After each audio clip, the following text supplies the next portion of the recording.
I want to welcome you to our Spirit of the Railroaders program. Today, I'm here with Jim Hagen, former chairman and CEO of Conrail, in his adopted home of Wilmington, North Carolina. Jim's had a long and storied career in railroading, which we will delve into during this discussion. Thanks, Jim, for agreeing to be with us, and we'll get started, I guess, at the beginning. I understand you grew up in Iowa, born in Forest City, population 2,000 in 1930, and then moved to Tipton, where you spent most of your time. Can you just talk about, how you ended up in Iowa, or your parents did, and what the transition was like to Tipton and growing up there? All right, we lived in the little, as you say, this little town of Forest City, Iowa, and we lived in town. This was during the Depression, and my aunts owned a house there, and so we lived with them. My dad worked on road construction when he could find work. And then as things kind of improved along toward the start of World War II, my dad and my uncles had an opportunity to buy a kind of a rundown farm in southern Iowa, southeastern Iowa, I should say, and that had a rock quarry on it. And so they bought this farm with the idea that my dad could farm it part-time because he'd grown up on a farm. And then we'd work in the rock quarry in the winter, and then in road construction, we'd run road equipment during the summer. And so that's how I kind of grew up, kind of semi-farming, semi-construction. Did your dad grow up in Iowa?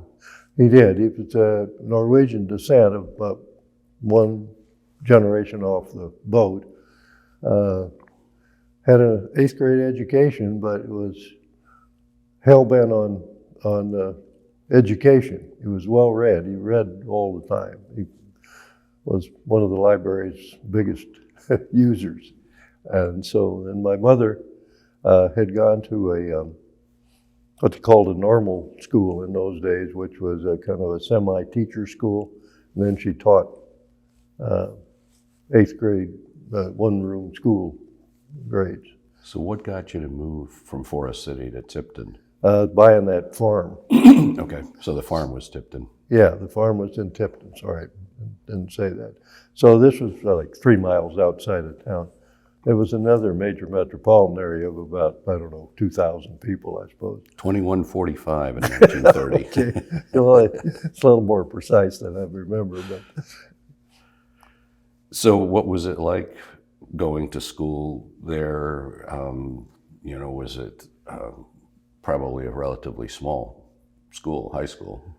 It was. It was a probably maybe 40 in the class, which for the surrounding territories was big. They called it a consolidated school, and but they had good instruction and everything. Well, I was, I'd have to say, kind of an indifferent student. I was interested in football. I was interested in all sports, but football happened to be before the buses left, so that you could play football and still get home. If you played basketball, you had a 3-mile walk. So I think didn't do that. But anyway, growing up, it was a nice surrounding, good people. And you have sisters? I had 2 sisters, both of them younger. One of them 2 years younger, and the other one like 8 years younger or so. And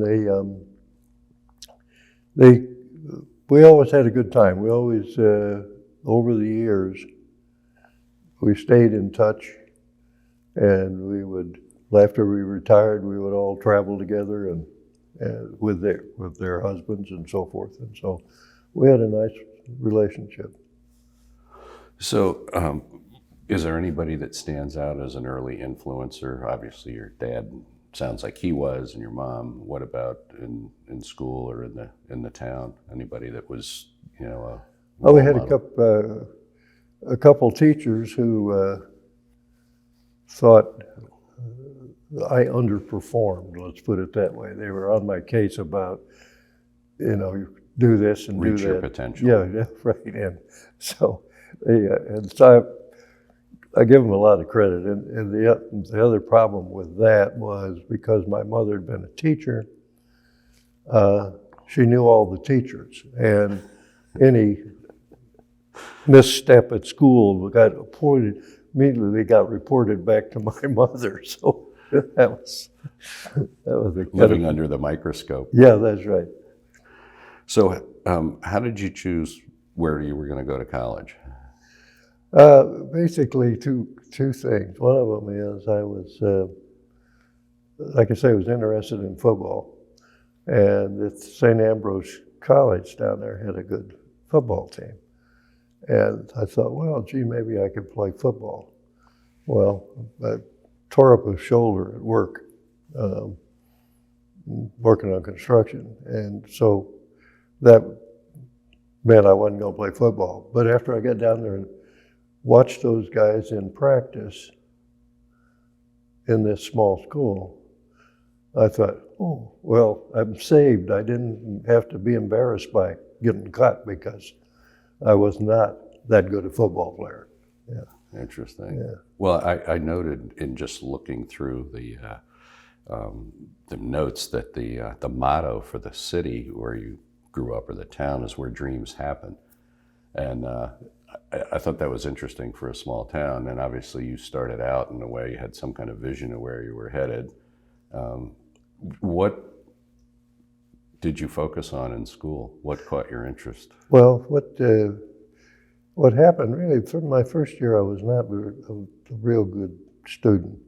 And I have a little bit of a learning problem. It's hard for me to spell, for example. And so my first year was tough because I was taking English and French. And Spelling counts. Yeah, so I thought, boy, I'm not destined to be a scholar. I think I'll go into something else here, go back to road construction. But then the next few years, once I got by that first year, I got into economics and history and ethics, and it was a full rounded school. You weren't just taking one set of course. I found it fun. I really enjoyed it. And so I thought, gee, this is good. I like school after that. So anyway, it went pretty well then. And I had an old priest who was an advisor. They assigned an advisor to you when you came there. Well, he said, what do you want to do? I said, well, I'd like to be in business. He said, oh no, that's too easy. He said, you need to take economics. Well, come to find out, he taught economics and they only had about 10 students in economics. They had about 400 in business. But So you were being drafted. I was drafted, but it worked well because there was no place to hide. If he said, read this entire book between now and next week, immediately could finger you and say, did you read the book? All right. And so I was forced into being a better student than I thought I wanted to be, I think. So you ended up in the Army in 1953. Was that interrupted school? Yeah, what happened was when you're in a farm community and you didn't go through ROTC or anything, you were going to get drafted when your number came up because they weren't going to draft farm guys who were running their farms or they're working for their dad's farm ahead of some college kid. That's not going to happen in a small town. So when your number came up, you were going, and then so you went. It's okay. So you got drafted into I got the drafted, Army. sure. And what was that like for you? Did you go overseas? Yeah, it's turned out okay in the sense that I put my 2 years in. That's all I wanted to do. They had an offer to say, do you want to go to officer training school? When they saw your academic background, and I said no because it extended your time. What they did is they sent me to a heavy equipment school. Well, because of what Sure. my background, well, I knew how to run all this stuff, so it was just kind of vacation. And then when I got ready to get out of this training, then they said, well, okay, we can have you stay here and you can be an instructor. Well, being in Fort Leonard Wood for another year and a half was not exactly what I had in mind. I said, no, I want to go somewhere. They said, well, you may get sent to Korea, which was not good at that time, or you may get sent to Europe. I said, oh, okay, I'll take my chances. Got sent to Europe. It was wonderful.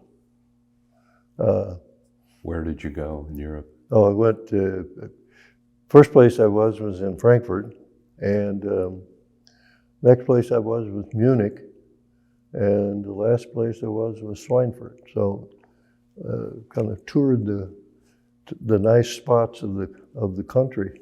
Now Frankfurt got pretty well blasted during the war. Oh, it was actually, this was in '53, I guess. Yeah, not long after the end of it. Yeah, the town was destroyed. Yeah, Schweinfurt as well, right? That was Yeah. the ball bearing center. Ball bearing plants and so forth. And even Munich had gotten zapped some, but not as bad. But they had big, what they call DP camps, displaced persons camps, in these areas. And they had a terrible time keeping these people corralled in there. So you were exposed to a lot of different people, which I found interesting. I enjoyed it. So then you come back, re-enroll in school. To finish up at finish, St. Ambrose, right. yeah. And then did you go, you went on to graduate school. Did you do that immediately after? Yes, yeah. I had the GI Bill. I had an economics degree. And in fact, I talked to a couple companies, and they said, well, we'd like to hire you, but economists don't want to do anything but teach, and so you're just getting some experience so you can go back and teach. I said, no. So I thought, well, yeah, well, so then I went to Iowa and got a degree. And you met Mary during that time? I did, right. Yeah, just towards the end of the second year, I guess. And so we started, she was a teacher in a little town where she lived, Wilton. And we started. So how did you meet if she's teaching in a little town and you're in a... This friend of mine was a farmer in Tipton, and he married a girl who was a teacher from Wilton, where Mary grew up, and had married and gone to high school. So it was one of these things about you're invited to dinner, and oh, by the way, would you mind taking Mary home? So, okay, don't mind if I do. So, but it was an interesting trip back because she got in the car, and I had an old car that my dad had around there, and the heater didn't work, but it ran full tilt. So you were warm in there. It was the middle of winter.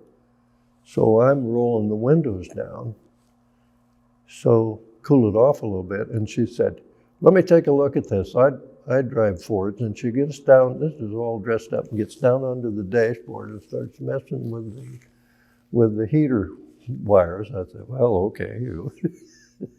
So she didn't fix it though, but she was giving it a try. That was an impressive first start. It was. I thought, no, that's, Yeah. you know. Keep her around. Yeah, that's right. If you need a good mechanic, well, here's one. So how long from then until you got married? It was probably a year and a half or so. Okay. Yeah. And so the big leap forward is going from school to the Missouri Pacific. Yeah. We're in 1958. How did that happen? You're in graduate school in Iowa, and the Missouri Pacific is all the way over in St. Louis. Yeah. One of the professors that I had somehow was interested in transportation. He basically taught like business courses, but he offered a transportation course, and I took it and got interested in the subject, and then Iowa was wondering about whether the St. Lawrence Seaway was going to affect Iowa, and so they asked me to. They needed somebody to study it, and I was recommended by these college professors to go do that for the state of Iowa. What raised that question? If you're out in the middle of the Great Plains, yeah, what happened was that all of a sudden the government of the U.S. and the government of Canada put together a huge amount of money to rebuild the St. Lawrence Seaway, to get bigger ships in there, open it up. And so the whole idea was that there was going to be this transition of cargo that was going down through the Gulf or going through New York, that would go through St. Lawrence Seaway. When you're in Montreal, you're 1,000 miles closer to Europe than you are in New York. So the feeling was it was going to be a big change. And several of the states around there had studies done and said, oh, it's going to be big time effect.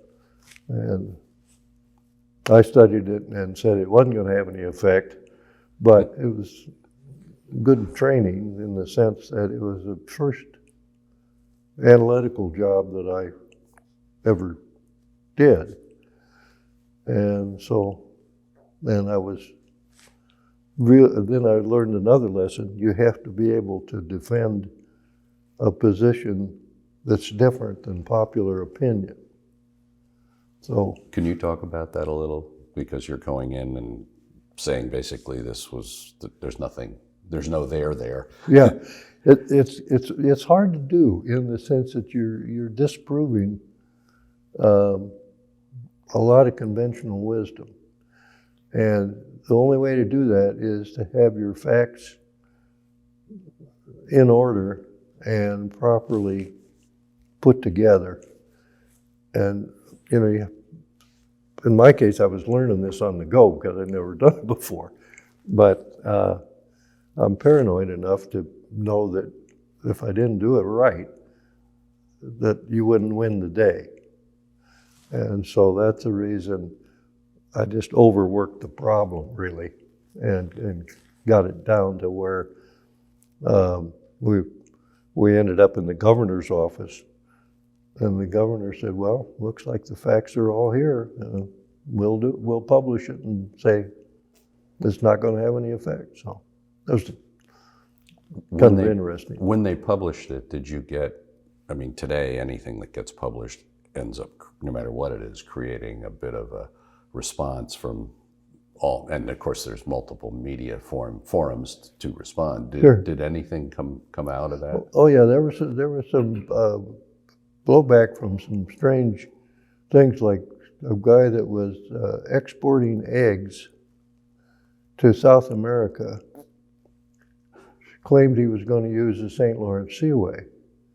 Well, if you talk about being out of position from a transportation standpoint, when you're in Montreal and you're going to go clear down the coast with fresh eggs, I guess they were going to be fresh. I've forgotten now, but they weren't going to be fresh when he got there. Right. And so anyway, that was kind of it was no big deal that I had interviewed a lot of the major customers or major business in Iowa, and they all came to the same conclusion I did.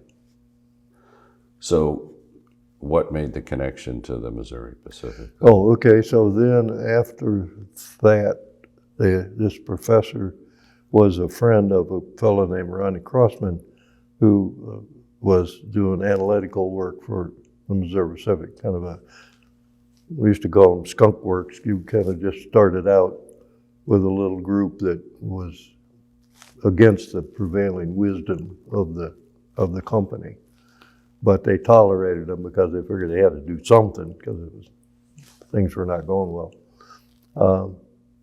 And so he was kind of a maverick. So he was a friend of this college professor. So I don't know how they knew each other, but that's how it went. So he recommended me, and because of that Iowa study, this guy thought I would fit what they wanted done. So off you go to St. Louis. True. And you had no notion of going into railroading before that. No. And how did you find it when you got there? It was a little scary in this sense that because I knew enough about the business and had really kind of through the time after I'd been approached, I looked into the economics of railroading. And I thought, really, if we do it right, if they do it right, this is a good way to move freight in a very economical way, and you can make a lot of money doing it. Now, I didn't go back and really study about all the bankruptcies that had taken place over the years, which I should have done, but I didn't. So then when you get there and you find out that there didn't seem a lot of big interest in change. Right. There was, well, we're doing okay, and that's the way it was always done it. And besides, the regulatory body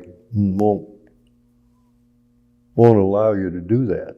And so I get caught in that argument. So I go to night school and study Interstate Commerce Commission law and take a test. They had a test you could take even though you weren't a lawyer. To be an ICC practitioner. To be an ICC practitioner. So then after I passed that, I had a little extra gun I could carry by saying, well, wait a minute. Because most of those guys that were telling me that hadn't done that. So was the work analyzing the profitability on the traffic and creating changes in the rate making process? Yes, and deciding what businesses we wanted to be in. For example, those way back when we would move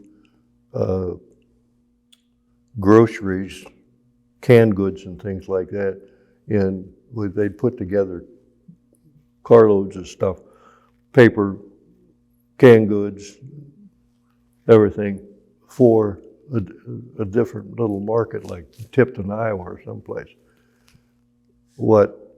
There wasn't any business, there wasn't any money in that. That was crazy.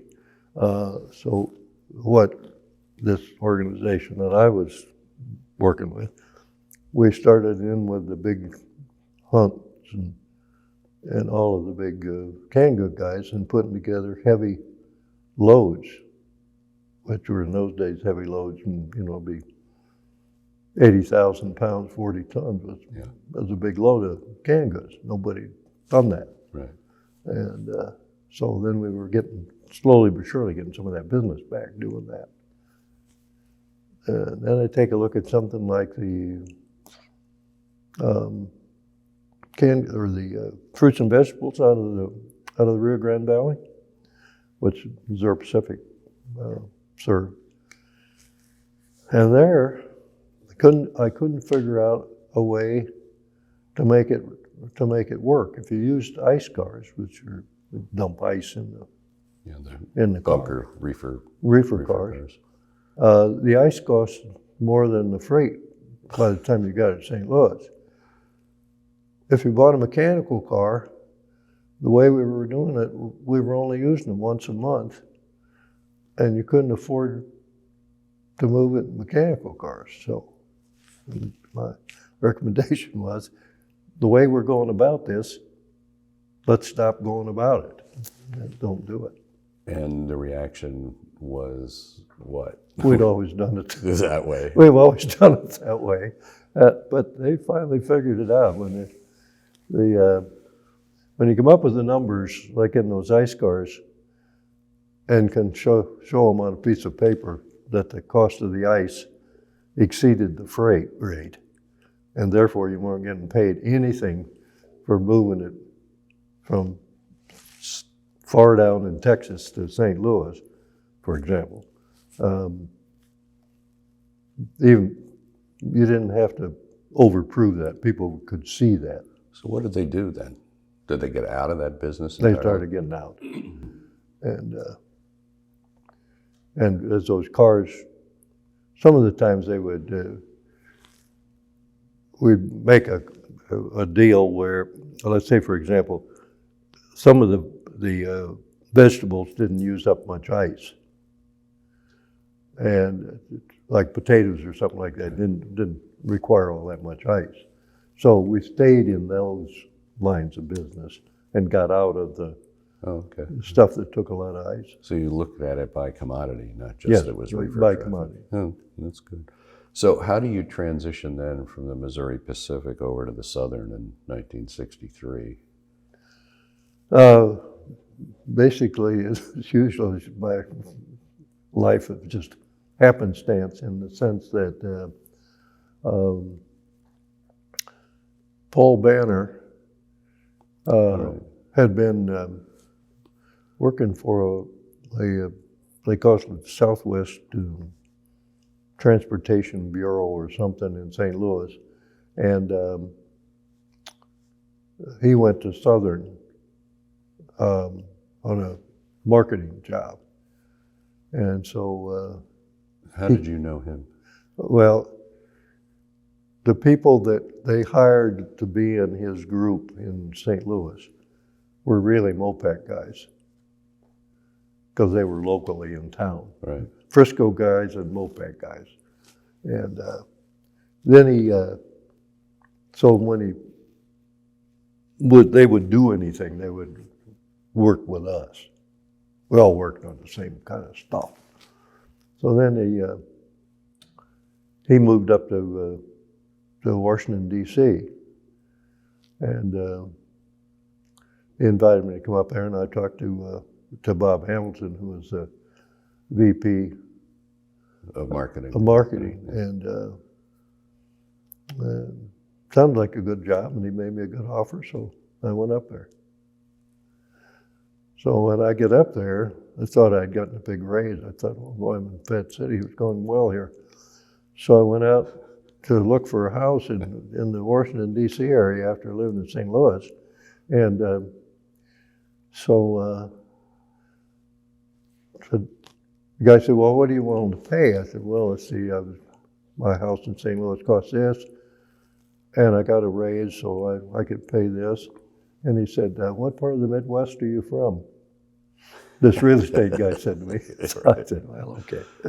So, but it was a good transition. I'm glad I did it. So the Southern at that time, who was president? Brosnan was president. Okay. E.W. Brosnan, tough guy. Yeah. Good hard railroader. Overdid it on the command and control side a little bit, but not a little bit, a lot. For example, one time he said cut 10% of the switch engines. And they said, well, where do you want to cut them? Everywhere, he said. Then he went off fishing to Alaska. Well, the whole railroad came to absolute stop. Oh, he also said, and the first guy puts them back on gets fired. So all the officers, the operating officers, got together and said, let's all put them back on, the ones we need, at the same time, and we'll see how that works. He came back and says, oh, good job. And the way it went. So he was one of the instigators of rate reform, right, with the big John Hopper. Yeah, he didn't know anything about rates and all that stuff. He didn't care particularly, but it really offended his sense that if we could put together a way to compete with these barges, let's do it. And so they used the big cars, which were a big change in those days, to compete against the water carriers. And strangely enough, the opposition was, as you would know, from the water carriers, but it was also from the grain companies, because they were making money on the difference between the freight rate, the higher freight rate on the old cars, and they bring it in by water and then a short haul by truck, and they pocketed the difference, and they charged the companies that received it the rail rate. So this was, feeding at the trough. Yeah, well, that's right. Everybody has their has their thing. So what's most memorable about the time at the Southern? You were there for, 8-9 years? Yeah. A couple of interesting things. One of them was I got assigned to be on various committees, like tank car committees and things at the AAR. And because of Southern's volatile nature, if I said, well, I think we ought to do it this way, and they would complain back to my boss say, he worked for us, we sent him over there, he's doing the right thing, and if you don't like it, we're going to pull out of the AAR. So, okay. Then they'd call me in and say, well, what'd you tell them? So they were back at me no matter what. And that was another thing was that, for example, the railroads had these general rate increases that they would take. And as inflation started cranking up, you'd get a rate increase, but it would be significantly later than the wage rate that you paid. So you'd have this time period, and it was about half usually about what you'd paid out. So, and the other problem with that was that it was applied to everything. Right. Some things needed to be charged more, and some things needed to be charged less. For example, like generators. Big generators moved on big flat cars, low slung flat cars. They also moved on 5 or 6 of them on a flatbed truck because there were different sizes. Well, the charges were the same for both of those. And so what we did with Southern Railway said, okay, on this one, we're going to take a 5% increase. On this one, we're going to take 0. And boy, that was not a popular thing with the other railroads. But Southern beat up the rate bureaus in the South and got it passed. And so then the PRR and all these other guys had a fit, but they had to go along. Was there retribution from, the Pensy or the Central? Or Yeah, nothing that would amount to anything. I mean, they really couldn't do anything. So you were doing basically analytical work in the marketing department for the entire time you're there? Yes. Okay, and then you end up going over to the FRA in 1972. How did that come about? John Ingram, who had worked at Southern, went over there at the Federal Railroad Administrator. And so he called me and wanted me to come over and see. So then I went over there, and so I said, well, what's the job title here? What am I going to do? He said, you're in charge of policy and plans. I said, well, I might know something about plans, but policy, what are we talking about here? Oh, well, deal with Congress and, stuff. I said, whoa. Well, come to find out that's what it was. It was an interesting transition, but that's how I got there. So can you talk a little bit about what the job was? What are the things you worked on, and what stuck out in memory? John Ingram was a fairly intense and volatile individual. Yeah, he was, and sometimes he'd be real interested in what needed to be done, and sometimes he didn't seem to be connected to it at all. I mean, it was strange. So anyway, you didn't have to worry about it, because if he wasn't involved in it, you did it, and you did it your way. And if it didn't go right, you were going to get blamed. So that was, it was okay with him. So anyway, you could do it. There's some interesting things were going on. For example, the Russians had a big grain buy, and all of a sudden, all the grain companies put these orders out for these elevators and things for the grain, and of course it didn't take long for the use the car supply up, and the Congress was just absolutely wild about the fact that they didn't have cars. And so it was a railroad matter, so it descended down there, and so there I was, and they had to figure out what to do. And here again, finally convinced people with some analytical work. I finally was able to put together a presentation to show you that the problem was not rail cars, because we had every yard between Kansas and the Gulf Port completely full. The problem was the throughput of the elevators. So I put together a presentation that showed little ships out here. This was really hokey. Little ships out here in the Gulf, and then little cars at all these yards, and then these elevators only being able to put so much through. And so then when the railroads embargoed the Congress was having a fit about them embargoing. Oh, you're embargoed my business here, and I can't sell my grain, and therefore, you're ruining my business. So anyway, that's the kind of crazy things they worked on until simultaneously the Penn Center's blowing up.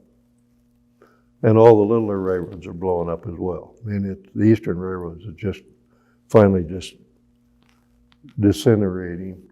And I could see it before I ever went over there. I could see it at Southern, that it wasn't going to work, what they were doing.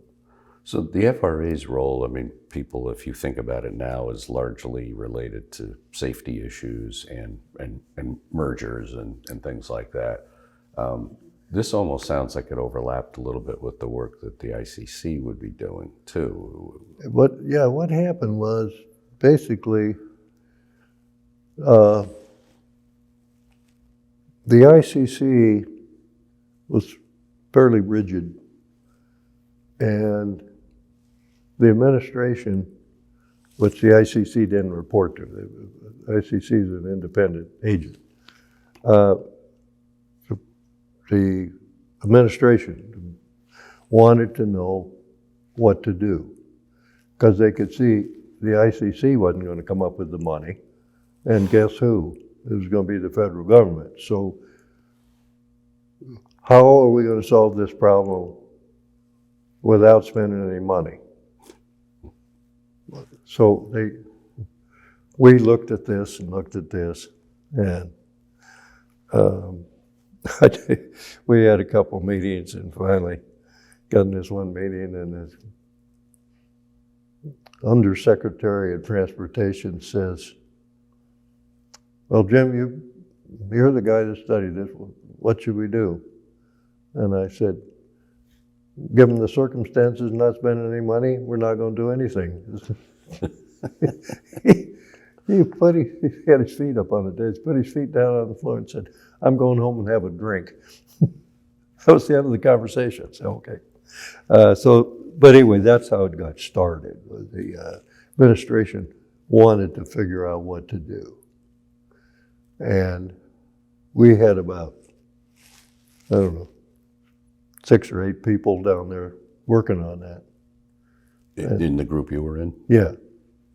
Who was running that group? Were you running it? I was. You were? Yeah. Okay. So you said that Penn Central was coming unglued, and I remember that because I was working there at the time, and, right. and it was pretty awful. The incoming DOT secretary in '73 is Claude Brinegar, who is not an industry guy, transportation guy, he's an oil guy.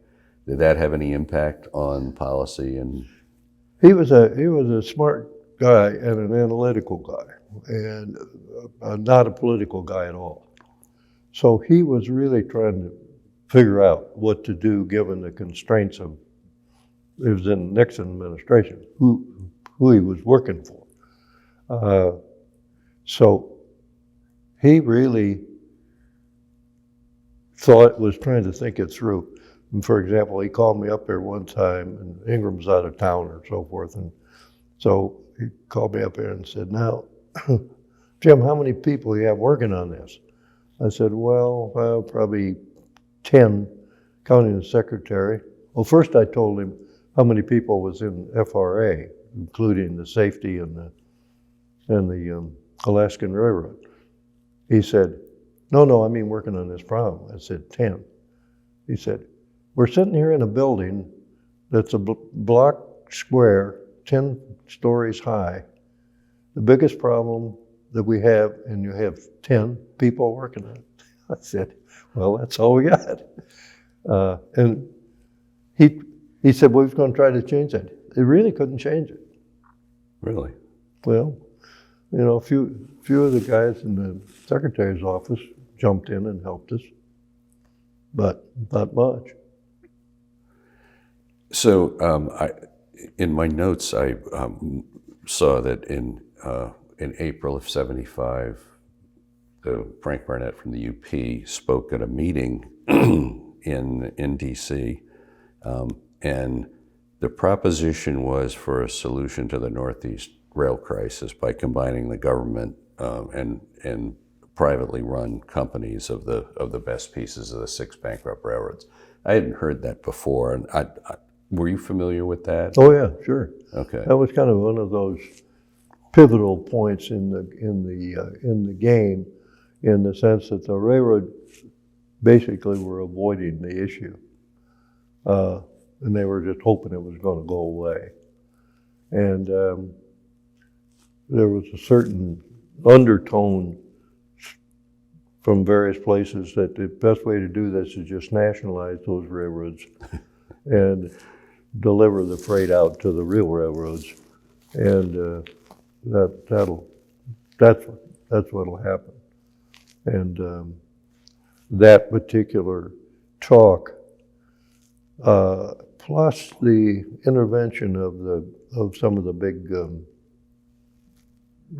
companies at the time, General Motors, Ford, big shippers. U.S. Steel, Bethlehem, all came to town on the same day when Fulham had said, "I am going to shut it down." This is the judge overseeing the overseeing the bankruptcy. the administration said, okay, well, whatever. And boy, those 4 companies descended on Washington. And 2 of them went to the White House and 2 of them went to the Congress. And that night, a piece of legislation starting the study about what to do about the railroad was en route to Clemente for the signature of the president. So that really is the germ of what became Conrail, in one sense, right? Yeah, and the idea didn't jump out of the ground just at the time saying, oh, I think we'll create Conrail. Right. It says, what do we do about this? Can we break it up and sell it off? Can we run part of it? For example, Jack Fishwick suggested that there be a firewall. And his firewall was, I think, from Buffalo to Harrisburg to Washington. And everything east of there would be nationalized and run by the government. And then the real railroads would take the freight and run it past there. So Barnett is the guy that instigated this. Do you know how he came to be sort of the spokesperson for this? Did he create the idea for this? I don't really know. Really came out of the blue as far as I was concerned. I mean, we in the Federal Railroad Administration didn't really say, here's a good idea, you ought to do this. Because as part of the administration, we couldn't very well say, we've got to have a government railroad partnership here. At that time, we were saying hands off. So Jim McClellan's working with you at the time? Yes. And Bill Loftus, was he at the AAR at that time? No, Bill was at the FRA. He was at the FRA. Yeah.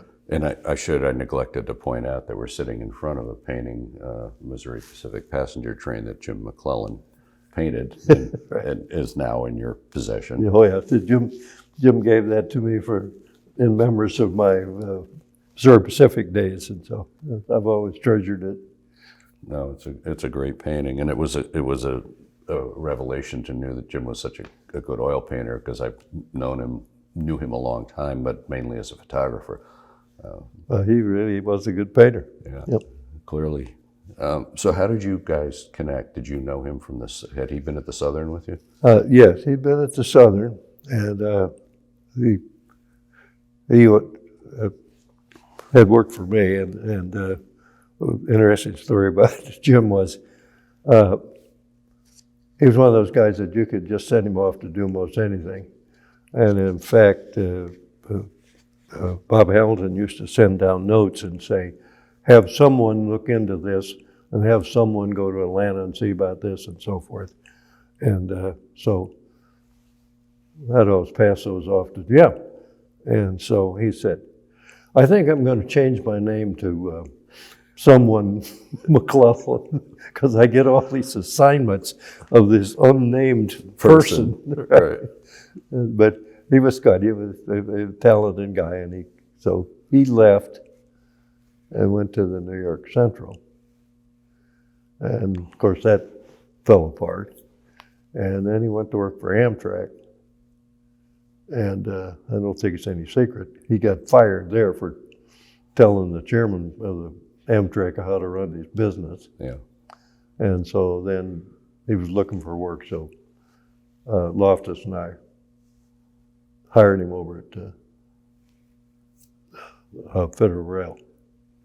So it's interesting. In one of the notes said that Jim remembered an old ICC formula that a branch line or line segment's viability was the baseline was about 34 cars per day, and that was something that you got to use as a bellwether or benchmark.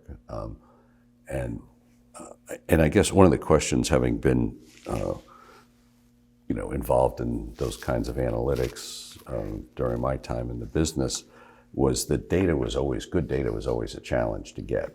Timely, accurate. How did you, this is the days before widespread use of computers, so how did you guys manage to sort through all of that and come up with reliable, we leaning on the railroads to provide us some information about what was out there, and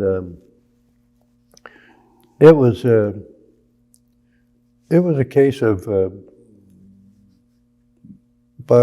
my thought or theory on it is, don't let the perfect drive out the good. If you can find enough data to make it fairly plausible, use that. Don't wait around to say, well, we don't have the data, or you never do anything. So we got enough information, and maybe part of a waybill sample or something. I've forgotten exactly how we determined that, but we found it out. So you identified almost 16,000 miles of track that was really not viable any longer. Right. I presume that would have been a shock, if not to the railroads operating it, to the regulators and the government people. Oh, and it maybe was. the shippers. And the shippers and the communities. Yeah. Because there'd be places where there'd be 2 railroads, 3 railroads in the town, and we'd have it boiled down to 1.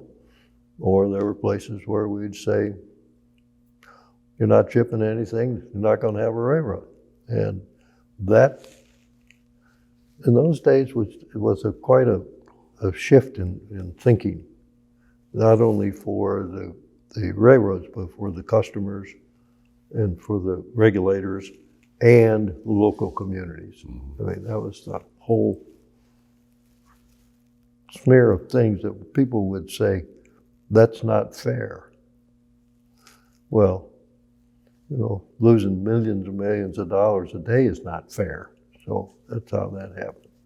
And was some of this mileage, were there calculations or estimates done to say, okay, if we change the rate structure on this, it becomes viable? Or was it basically, look, this is sort of a hopeless case in these instances? No, in fact, that was probably one of the cart before the horses thing here.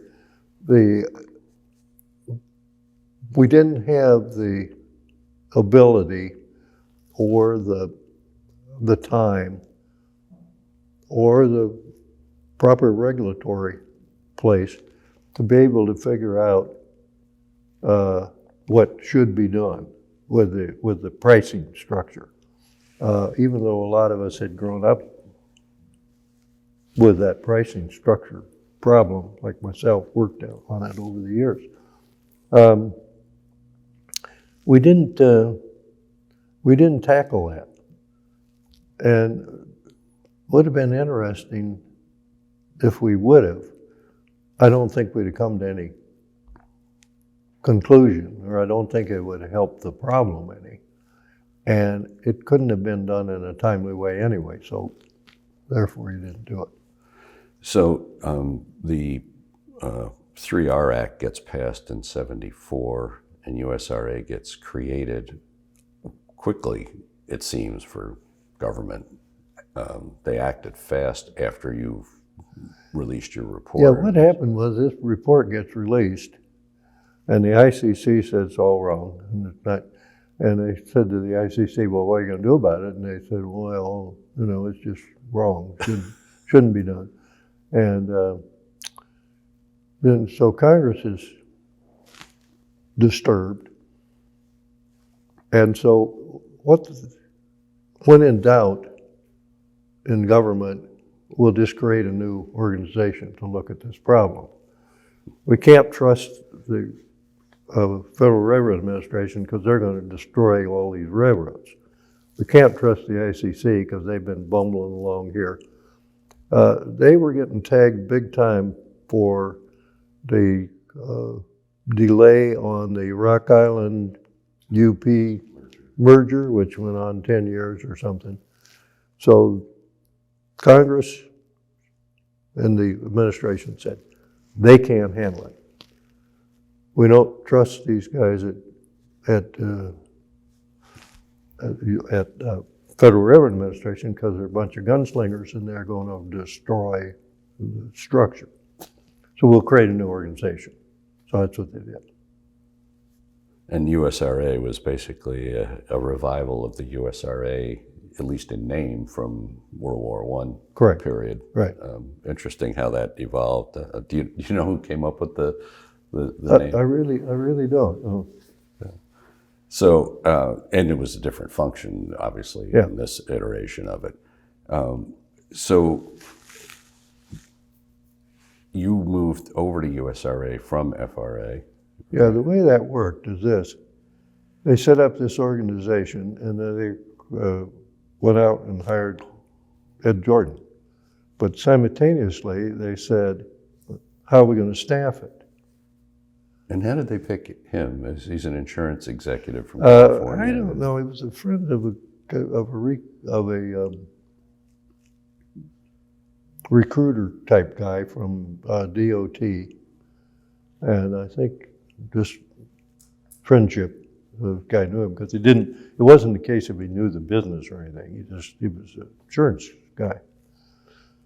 So then the obvious question is, well, how are we going to staff this thing? They never think about this thing in total. They always think about it in pieces. They say, well, okay, here we're going to do it this way, and then we're going to do it that way. Well, anyway, so then they said to me, okay, we're hiring you and you staff it. So then I did it. I picked So the gunslingers just basically moved offices. right. But we had to swear that we were not going to be involved in policy. We were just going to do the analytical work. So you went and interviewed with Ed Jordan for this, or did he? No. You just? He inherited me. Oh, okay. When he got there, I'm there. Okay. So who made the decision for? I mean, obviously you got asked to go there, but who did the asking if it wasn't he? Bringer. Oh, he did. Yeah. So you went. McClellan went, right? Yeah. Who else went? A fellow named Jim Dietz and a couple other guys. I can't quite come up with their names. And so did that just shift that function out of FRA and into USRA? It wasn't duplicating it, it sounds like. What it did is it took that whole function and moved it over there. Yeah, okay. And basically kept doing the same thing. I mean, we said put together a group that was dealing with slimming the railroads down. Then we had to put together another group that was dealing with the how to run the railroad, and another group how to fix the equipment, and another group how to fix the right of way. So we had a lot of things going on. So McClellan took over the getting rid of the railroads and that type of stuff, and then Chuck Hoppy and Hugh Randall came in, and they were in charge of putting together the operational side. Now, did you find them? Hmm? Did you find Hugh and Chuck? Yes. Where? They were in the consulting business. And so they came looking for consulting work, and I had dealt with them over the years. And I said, no, I don't want you to do consulting work. If you want to really work on this problem, come to work here. And it was interesting hiring people because you had to tell them in 1976, the 1st April, this job goes away. And secondly, there's no vacation and there's no pensions, there's no anything. And so there were a lot of people who said, oh, that's okay, it sounds like fun, I'm going to do it. Other people were saying, oh, not me, I'm out of here. Right. Yeah. Yeah, it wasn't a career move. No. And then John Terry came in as Vice President of Finance. where was John? He was in trucking? PepsiCo, I believe. Yeah, right. Yeah. Yeah. You know, you had a fairly high level of talent in USRA. To do Did, this. just like I say, from picking up people who were willing to take that kind of risk, because who'd ever heard of this organization? And it wasn't going to last a long time. And it was, you're doing something that wasn't very popular. So you had to attract a different kind of person to do that.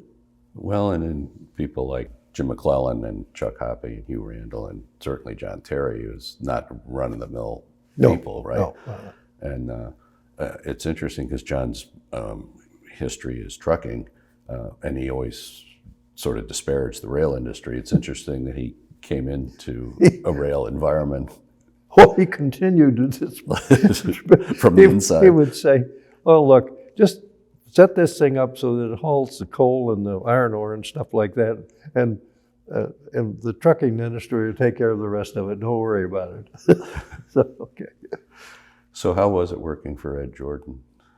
It was an interesting guy to work for in the sense he was very, very analytical. So you'd take him analytical studies and things, and You actually read it. he'd read it and he'd relate to it, and he would know how about this and how about that and so forth, and he'd pick through it. And he was so very intense in that way.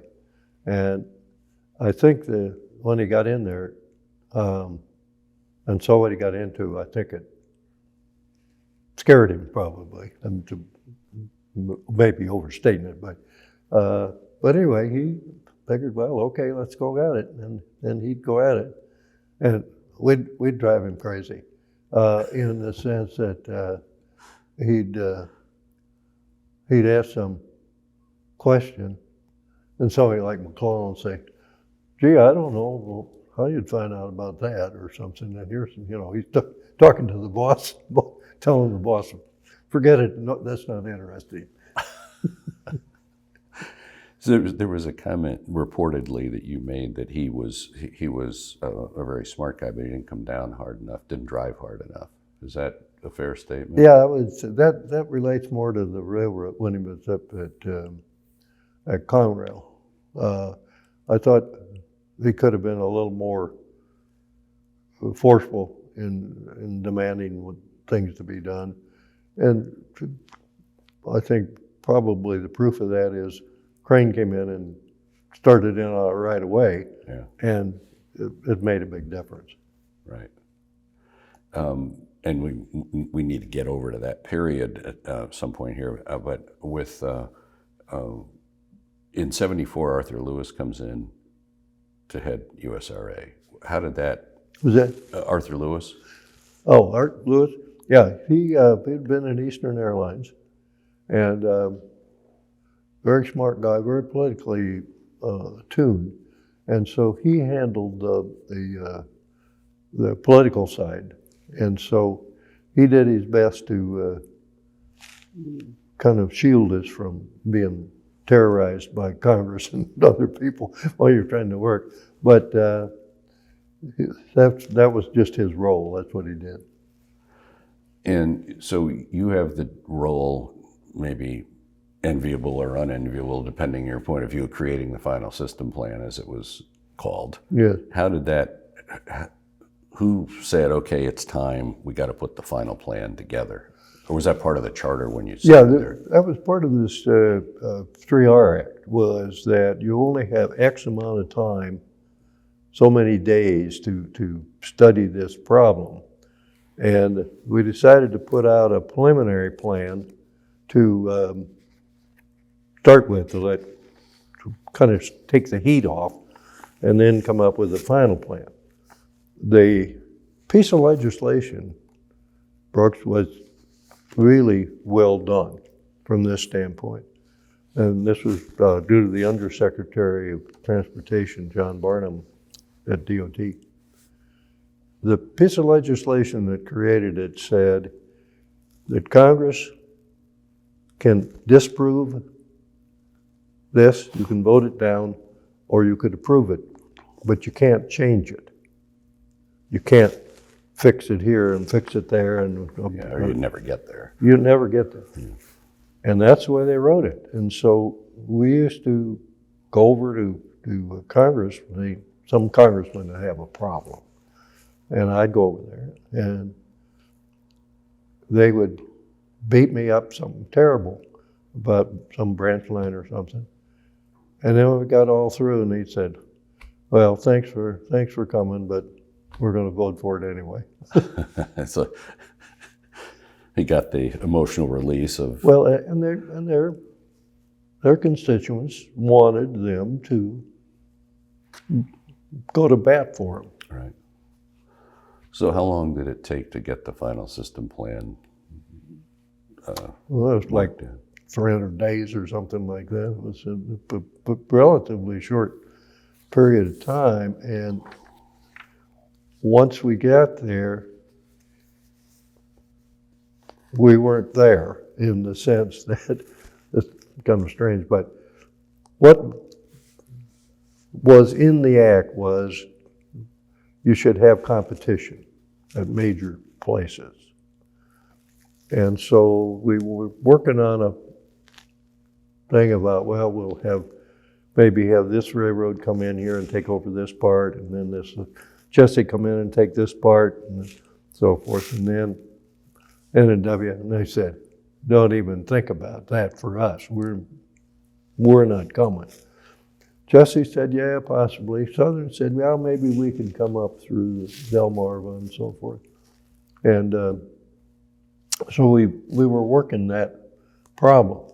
This really complicated it because we had to try to figure out who would come in, where they would come in, what would be transferred to them, and what would be the labor arrangements and so forth. Well, so as we got down toward the end, we said, well, okay, here's how it's going to be. Jesse's going to come in here and so and so. Then, but if that doesn't work, we'll have to have what was called Big Conrail. And we'll have to have a Conrail take over most everything. And that was kind of like, well, people I don't think that's really such a good idea. Well, so what we were doing is putting together 2 or 3 plans simultaneously. Driving a guy like John Terry, who's a very focused financial guy, crazy. Because he'd say to us, well, now, if it's like this and this, well, then we'd say, well, we can go do this study, we do that study, we'd hand him all this stuff. It was pretty scary. But that's the reason it was so complicated. So there's a story about Jim and Gerald Davies coming up with a cocktail napkin map or plan. Do you remember that? To do what? It was to map out the routes on 3 different potential systems. Oh yeah, right. We'd have these seances at work, and then it would extend down to the bar. But they're standing there, and I said, well, okay, do I have this one go here and go here? And I said, guys, this is like a big Monopoly game, like a bunch of kids playing with these route maps, and you're just saying, well, this could go here and this could go here. And the problem with it, as I was thinking about it, I was kind of the guy in the middle on this, was how are we going to make it work? That was always my concern. And so then, as time went along, as we got toward the end of the process there, DOT thought that they could cut the money amount by having other railroads in. And they ended up not having many, but having Chessie was basically would come in. And so they were saying, this is the way it's got to be. Well, okay. Well, then, of course, unfortunately, the Chessie couldn't get a deal together with the unions to Make it work. make it work. Yeah. So we ended up with a fallback position of what was called Big Conrail in those days. It's interesting that when Jack Fishwick ran Norfolk and Western, he didn't really have much interest in the Northeast at all. I think he referred to the B&M as a bunch of shoe clerks, and very little interest in Erie Lackawanna. And they created Derico to sort of Spin it off. Yeah, and it's kind of ironic now that NS is now a player in New England. Oh yeah. But times do change. So Conrail it all gets sorted out eventually and distilled down to what you refer to as Big Conrail, and that gets incorporated as an entity. Right. And that was, the notes I have, that was October 25th of 74, it got incorporated, but it didn't go live until 76. Yeah, April 1st. It was April Fool's Day. We always thought it was very ironic. So what was going on during that period of time between incorporation and starting? Obviously, you're USRA, you guys are helping prepare for this launch. Yeah, and then part of it was also that what was it? It hadn't really been sorted down quite what was going to be included. We still had some pieces of whether Chessie was going to participate or not, as I said. Well, anyway, when that finally got over that, then the biggest problem we had was a conveyance problem. And the way the law read, and the way that the estates wanted it, the bankrupt estates, was piece by piece. So we had two things: used and useful by the railroad, and then other. And we actually had to go through milepost by milepost, yard by yard, and distinguish what was going to be in Conrail and what was not going to be in Conrail. That took a guy by the name of Victor Hand headed that up. It was the damnedest job I've ever seen. We had guys working 24 hours a day. How many people did you have on that? Because that had to be a big team to do that, didn't it? Wasn't. It was a small group of people, probably 15 maybe. But they did it. I just, I'd go down and say, "Can I help you?" And they'd say, "Yeah, make some of these copies. Take it down, run them through the copying machine." Okay. we all do what we understand.